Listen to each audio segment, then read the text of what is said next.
Hello friends, मैं आप लोगों से नाराज हूँ। अरे कभी तो मुझसे बात कर लिया करो। अगर तुम लोग बोलोगे नहीं अच्छा है या कुछ कमी है तो मैं कैसे अच्छी वीडियो बनाऊंगी।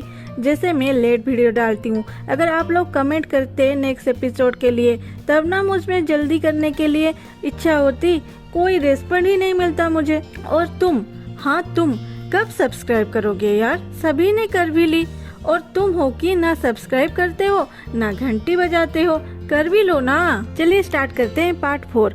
तो यान की बात सुन के यू बेड में जाके बैठ जाता है। यान आके उसको फिर से एग्जामिन करती है और बोलती है तुम्हारे शरीर में एक टाइप की जहर है, पर मुझे समझ नहीं आ रही कि तुम इतने दिन तक जिंदा कैसे हो। प्रिंस यू थोड़े हड़बड़ाते हुए बोलते हैं चिंता मत करो, मैंने उस जहर की ट्रीटमेंट कर लिया है। यान चिल्ला के बोलती है नहीं, वो जहर अब भी तुम्हारे शरीर में है और वो जहर बहुत ही खतरनाक है। इसका इलाज करना बहुत ही मुश्किल के काम है।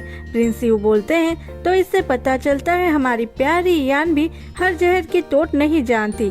यान बोलती है ये हाथ देखने से कुछ नहीं होगा, ड्रेस खोलो, मैं फिर से तुम्हारे घाव को एग्जामिन करूंगी। यू बोलते हैं इसकी कोई जरूरत नहीं, मुझे कुछ काम है, मैं जा रहा हूँ। यान बोलती है तुम्हारे शरीर में जो जहर है वो सच में खतरनाक है, मुझे ट्रीटमेंट करने दो। लेकिन यून 7 दिन के बाद मिलने आएगा, ये बोल के वहाँ से चला जाता है, जैसे उन्हें उस जहर की ट्रीटमेंट करना ही नहीं है। दूसरे सीन में दिखाती है वान गुस्से से घर के सारे चीज तोड़ रही थी और अपनी माँ से बोल रही थी क्या मैं उस यान की बात मानूंगी और उसके इशारों में काम करूंगी।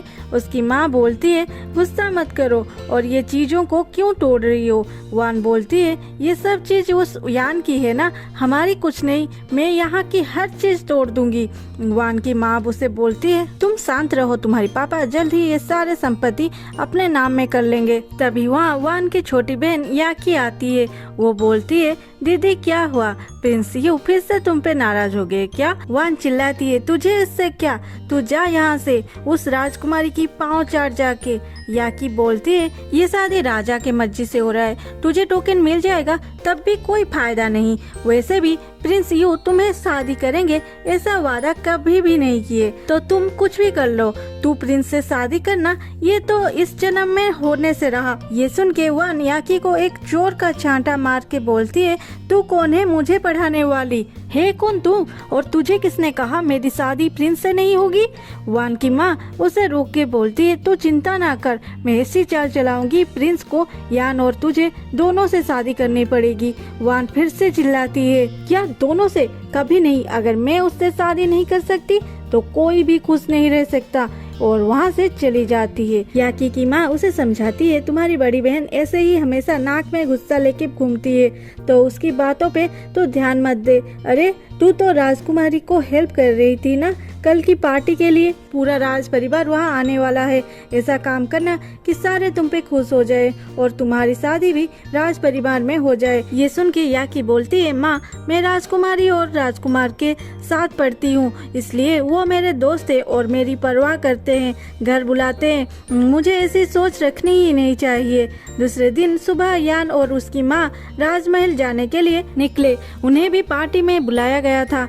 घर के बाहर यू खड़ा था, उसे देख के यान बोलती है तुम ठहरे राजा के इकलौते भाई और यहाँ मेरे घर के सामने ऐसे खड़े हो, कोई देखेगा तो क्या सोचेगा। प्रिंस यू बोलते हैं अगर मेरी मंगेतर मेरे साथ नहीं जाएगी तो लोग सोचेंगे बाद में, पहले बातें बनाएंगे। यान की माँ बोलती है प्रिंस सिर्फ देखने को अच्छे नहीं है, वो अच्छे स्वभाव की भी है, तुम दोनों की जोड़ी बहुत अच्छी होगी। यान बोलती है माँ मैं इनसे शादी करने के लिए हाँ कब बोली। यू यान के पास आके बोलते हैं आज पार्टी में कुछ होने वाला है, शायद संभल के रहना, कोई गलती मत करना। उसके बाद सारे निकल पड़ते हैं राजमहल के ओर। वहाँ यूँ बोलते हैं माँ जी आप इस रास्ते से जाइए, हम दूसरे रास्ते से जाएंगे। यान बोलती है हमें साथ जाना था, हमारे साथ चलो। क्यों, क्या तुम्हें वीआईपी एंट्री लेना है? यूँ मुस्कुराते हुए बोलते हैं जब तुम मुझसे शादी करोगे तब तुम भी उसी रास्ते से जा पाओगे।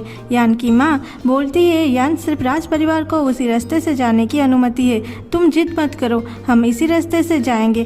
तभी याकी आती है और प्रिंस को नमस्ते करती है। यूँ याकी को नज़रअंदाज करके फिर से यान को ताकीद करता है देखो यहाँ की रूल बहुत स्ट्रिक्ट है, अच्छे से रहना, मैं जा रहा हूँ। यू जाने के बाद या कि यान की माँ को बोलती है, बहुत दिनों के बाद आपसे मिल रही हूँ। चाची आपको ठीक होता देख के अच्छा लगा।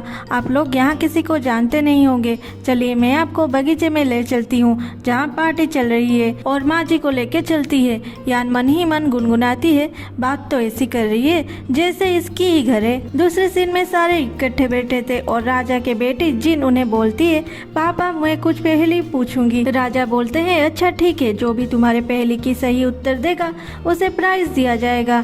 जिन बोलती है, आज यहाँ यान पहली बार आई है तो उससे स्टार्ट करते हैं। यान सोचती है, मैं तो ठहरी साइंस की स्टूडेंट, मैं क्या जानूँ इन पहेलियों के बारे में। फिर जिन एक पहेली पूछती है जिसकी आंसर यान को यूं इशारों से बता देता है। आंसर देने के बाद जिन बोलती है, मैं जीत गई, इस पहेली की आंसर ये नहीं है। लेकिन उसके पापा और बड़े भाई बोलते हैं ये आंसर भी सही है। ये सुन के जिन गुस्सा हो जाती है और बोलती है, मेरे आंसर को गलत ठहरा रही हो, गार्ड आओ और इसे 2 चांटा मारो। जिन की भाई उसे रोकता है ये बोल के कि जिन अपने चाची से अच्छे से पेश आओ।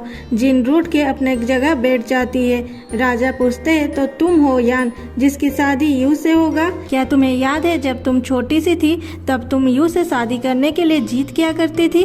तुम्हारी जीत की वजह से मैं और जनरल तुम दोनों की शादी करने की फैसला लिए थे, लेकिन अभी यू का हाँ मायने रखता है। ये सुन के यू बोलते हैं, मुझे अभी शादी नहीं करना है और बच्चों के बातों को इतनी गौर से कौन लेता है। ये सब बातें यान को अच्छी नहीं लगती है और राजा हंसते हुए कहते हैं, वो सब बाद में यू, पहले तुम जो वाइन लाए हो मेरे लिए उसे पीते हैं। राजा और यू वाइन पीते हैं। उसके बाद राजा खून की उल्टी करके गिर जाते हैं। सारे परेशान हो जाते हैं। रानी और राजकुमार राजा के पास जाते हैं और राजकुमार डॉक्टर को बुलाने के लिए कहते हैं। आगे क्या होगा देखते हैं अगले एपिसोड में। तब तक के लिए बाय बाय।